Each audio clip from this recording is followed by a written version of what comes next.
Hello, BookTube. I'm going to continue with my routine of doing Victorian poetry in honor of Victober, a big BookTube event celebrating the literature of the Victorians.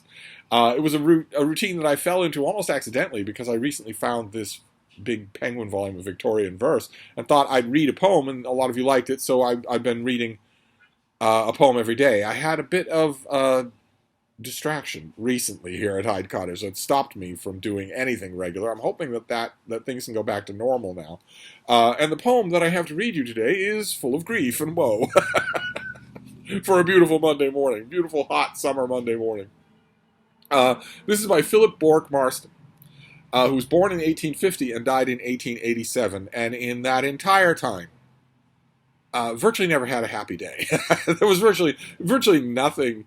Virtually nobody that he ever knew who outlived him, which is kind of weird. It's kind of excessive even by Victorian standards. If you were a fishmonger and he bid you good morning, you should really check with your doctor because it was unlikely you were going to live out the week, and he was going to write a grieving poem about you. And he wrote a lot about grief in his life. And I'm intimately connected, intimately familiar with the subject of grief. I don't agree with the version of it presented in this poem, but it's lovely. In a bleak kind of way. We've seen, actually, by reading Victorian poetry fairly regularly in the month of October, that the Victorians did a lot of thinking about grief. I have my own personal theory as to why that is. I think they were far more conscious of grief and the capriciousness of death and the tragedy of early death than, for instance, their peers in the 17th or 18th century, because they were surrounded by advances in science. So the fact that science couldn't save more lives was more acute to them. I think it added a whetted edge to grief that wasn't there in the 17th century, where it never crossed your mind that there was any alternative. Suddenly the Victorians were surrounded by science. They were surrounded by advances that made them think maybe some of this suffering can be alleviated, and that makes the pain of it worse.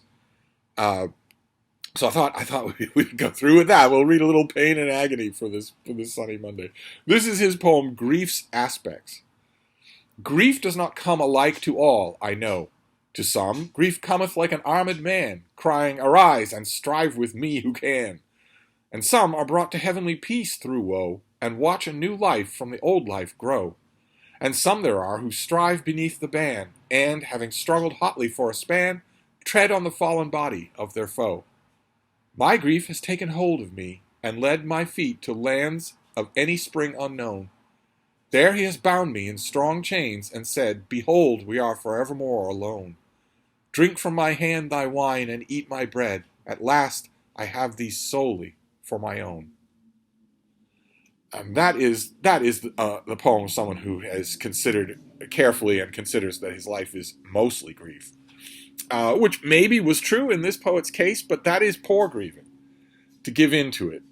That's a temptation that people who grieve, especially deep grief, and this poet lost a lot of people who were really close to him. It wasn't all just fishmongers. I have had experience with that kind of deep grief many times in my life, and there is always the temptation to sequester with it, to just hunker down with it and live with your grief, and not anything else. And that's poor grieving, that's unhealthy. It's a temptation, and it has to be resisted. Life goes on.